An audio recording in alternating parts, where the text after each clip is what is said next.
G'day fellas, and welcome to a casted game. Spawning in on the south side of the map, playing in the colour green as the English. It's Wham 01.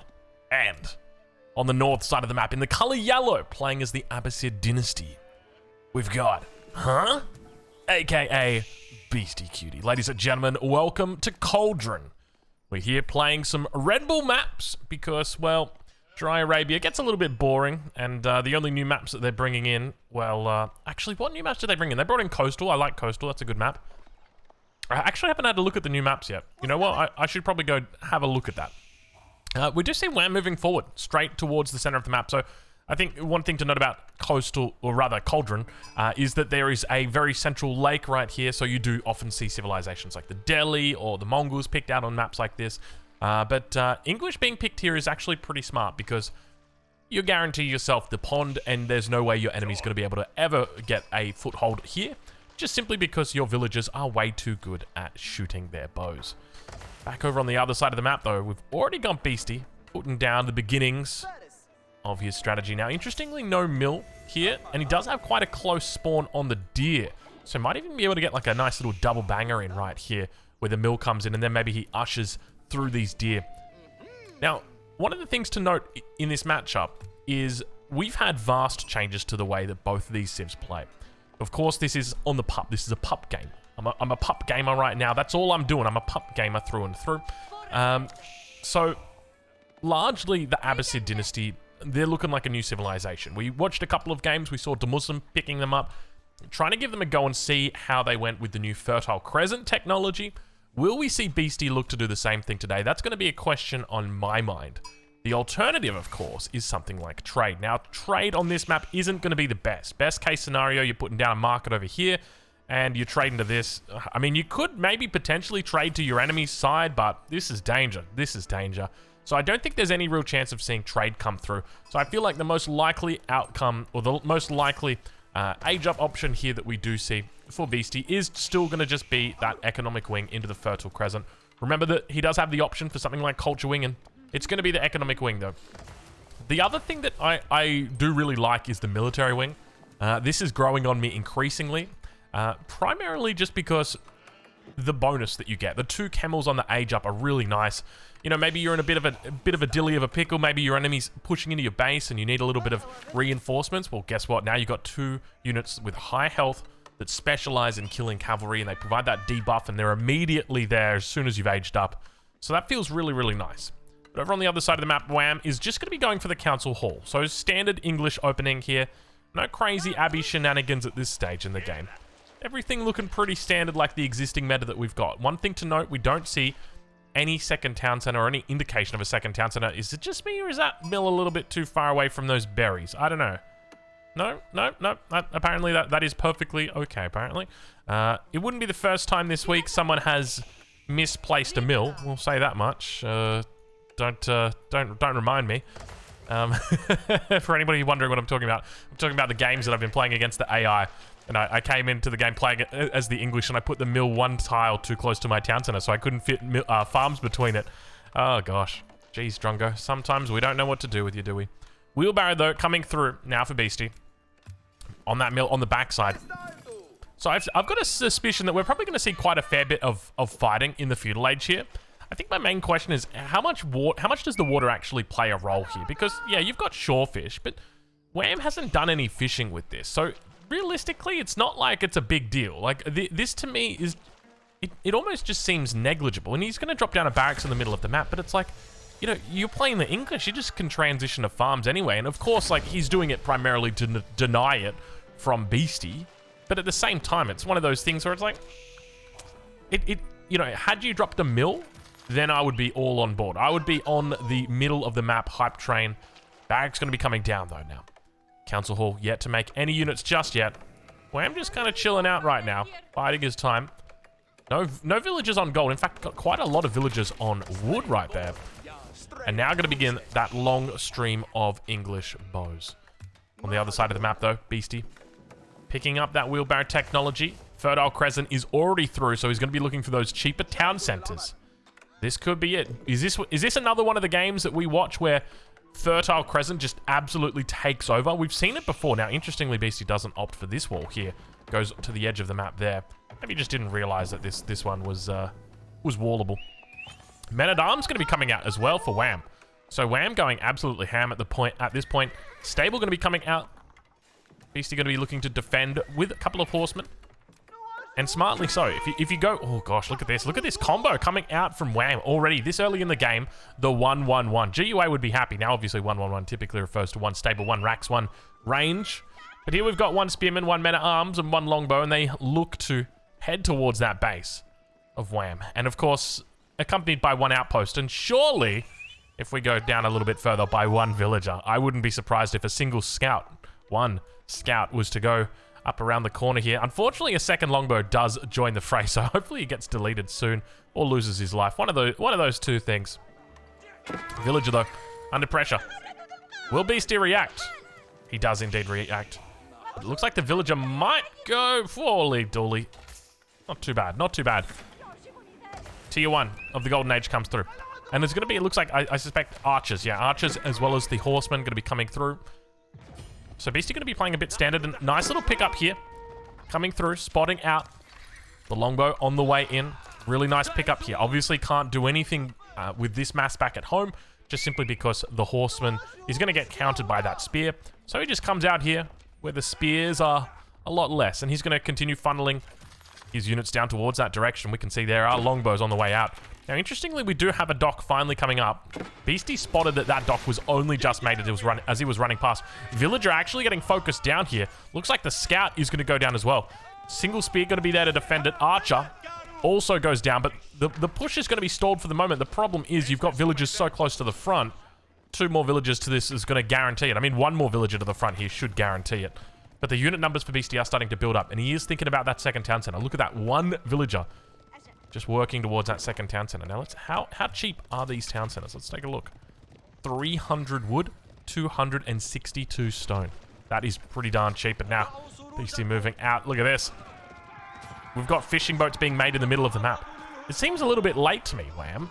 I mean, at this point, sure, all is well and good, but your enemy's got the opportunity now to go for a town center, so you're losing that advantage. The whole advantage of going for fishing for water early on is so that you can really make use of having a second economic building, like a town center, but much earlier than your enemy can. So for me, that's the real difference. But we do see the outpost comes up, and of course the Abbasid bonus is going to get well utilized here as Beastie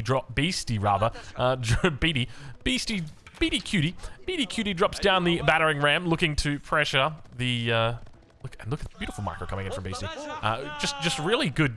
I think that is the term cognizance. I kind of want to say cognizance, but just really good awareness, right? Like he's constantly thinking about, okay, where are my enemy's units going to be?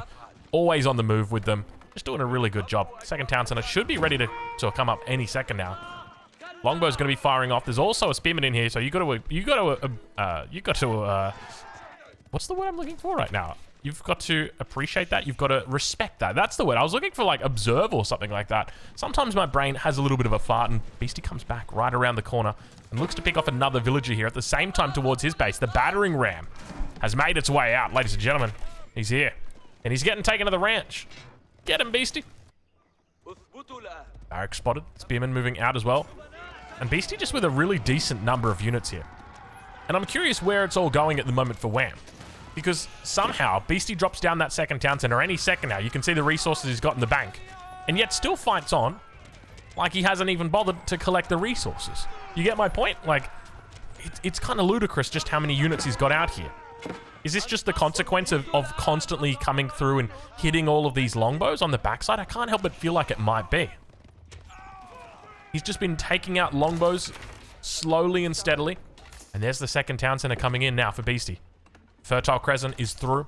He's also picked up fresh foodstuffs from the town center. Remember, that technology was changed. It was moved to the town center. Used to be in the House of Wisdom. Not anymore.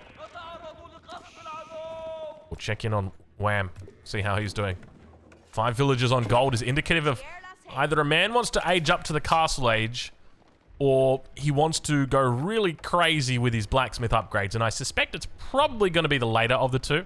when you see these kind of forces moving out. Like, this isn't really enough to kill you. So I'd just be like, if I saw that, I'm just tempted to age up and make knights.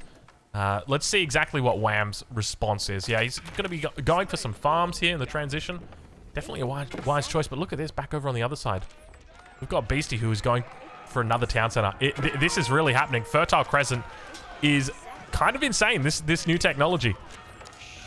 Longbow's doing their best to stay alive. Going to be able to repel this attack for the moment. Obviously, pushing underneath an English town center is, well, you've got to be a little bit crazy to want to do that. Does get repelled from that position. So at the moment, 5 villagers have gone down. 5 workers have been killed. And Beastie is the killer of those villagers. It's still pretty even on the villager count, just primarily because the galley, or rather the dock, has been making some fishing boats, but Beastie still holds a small lead. And now that 3rd town center is going to be coming up. And this is what I was scared of with Fertile Crescent. I mean, I'll be honest, I really didn't give it that much respect when I saw it. But after watching DeMuslim play, I tell you what, it kind of made me realize, like, these town centers are kind of cheap. Now, obviously, DeMuslim had a massive lead in that game. But this is something else. Like, it just... Look at this. A 4th town center now coming down. He's just going crazy with town centers. It's actually crazy how effective it is. Like, when you think about the resources that you're saving. So these town centers, a normal town center is 750 resources. But a town center for the Abbasid dynasty, you're looking at 562. You're saving 200 resources for every town center you build. So already Beastie has saved 600 resources just by building these town centers. Obviously, he's had to spend money to make money, though. You got to remember that.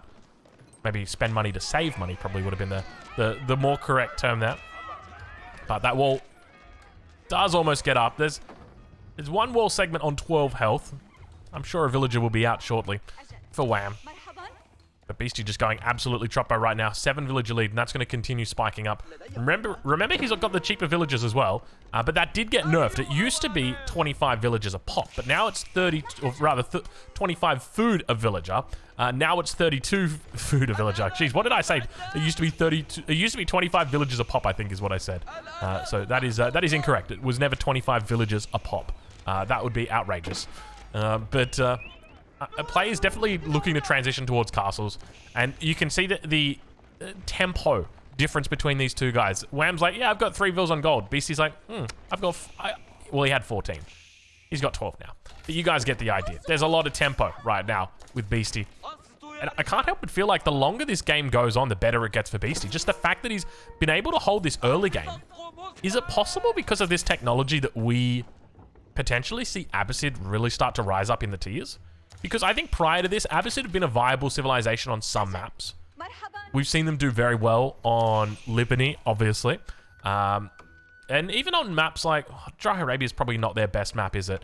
But, you know, more open maps, they do quite well. And perhaps we actually see a bit of a rise in the Abbasid play, just simply because of Fertile Crescent. Especially if you're able to take advantage of that cheap town center cost. Now, he's not going any further than that. He's gone for 3 additional town centers, so a total of 4, and that's it. But that's really enough, because at the moment, I don't think Beastie's done enough to really scout what his opponent's doing with regard to stone. Obviously, he came to the front and saw that the stone wasn't gathered. But you can never be sure if your enemy's gone for a 2nd town center or not, especially in a game like this if you haven't scouted the back. We take a look. Beastie's still got a fair bit of this map that was black and only just recently scouted. So I think he's confirmed now that he's got a pretty decent lead, and we do see it is going to be military wing coming through for Beastie here. I think, for me though, I mean, even on 4 town centers, right? Like, let's say, hypothetically, you're... Is that a white tower? No, it's a King's Palace. I thought that was the White Tower. I'm like, are you... No way. No, it's the King's Palace. But even if Wham is on 2 town centers and comes into a 3rd town center here, at least Beastie is guaranteeing that he's going to outscale him. It will only be a very slight outscale because the difference between 2 and 3 town centers isn't that big, or rather 3 and 4 town centers isn't that big. The difference between 2 and 4 is absolutely massive though. And that's going to continue to trend that way in Beastie's favor. Now, it might take him a little bit longer to do it, but... Interestingly, Wham doesn't really seem interested in denying that at all. I think if Wham plays towards the late game, he could be okay, but my fear is that he will die to some sort of timing attack. what you do typically see with the Abbasid is a timing attack. A huge amount of resources get saved up during this transition period, and a whole bunch of production get thrown down, and a whole bunch of units come out. But we don't really see a whole lot of production. Instead, we see a whole bunch of walls. Look at this. Beastie might be playing for Imp himself. Scout is behind enemy lines. More units over towards that east side. And now Beastie ages up, and there they are, the 2 camel riders coming out for Beastie. So it's only 2 camel riders, which, to be honest, at the moment doesn't really feel like much, right? Like, when you consider the circumstances where Beastie's on 85 villages, it's like 2 camel riders, like, it's fine. It's all about the military wing techs, though. I mean, you're talking about boot camp right here, an extra 15% health on your infantry. Put that together with composite bows, which recently just got added to the castle age, which reduces the reload time of archers by 33%. And now you're talking about some seriously strong infantry. You get the upgrades on top of that, the extra +1s, +2s, all that good stuff, which we might not be getting just yet, but you get the point. It's going to start stacking up. Beastie with 15 villages on gold at the moment. He's a man in dire need of gold. What is that wall? What is that wall, Beastie? Oh, he just hasn't scouted the edge. Battering ram moving forward. A single battering ram. It's a scout. He's a friendly scout. Speaking of friendly scouts, Wham going to be running for dear life right now. Let's take a look over at Wham's base as he begins walling up as well. So both of these guys kind of prepping for the inevitable. And Beastie is stacking up a lot of resources here. Not a whole lot of villagers on gold. What's he got? 15 vills on gold. So probably not going to be going imp. At the same time, Wham going quite heavy on the men-at-arms here. So when it comes to the unit comps, I mean, you've got a very basic composition, right? Horseman, archer for one player. And then you've got men-at-arms for Wham, which I think really do have the potential to shift the way the outcome of this game goes. He hasn't gone for armor cladding, though, which I find a little bit strange because it's such an easy... It's such a... You know, it's a great tech to get. Armor cladding. Very, very cheap. Increases your armor by +2 on both of them for your men-at-arms. It's massive. That's absolutely massive. But Beastie now finally going to be getting +1 ranged attack. Steeled arrow coming through. Just kind of chilling for the moment. Wham is. Beastie walling off the entirety of the map. Just leaving a little bit of it, the front of his base open. Still some parts yet to go through. Don't worry. He'll get to him. He'll get to him. And now a little bit of a build-up.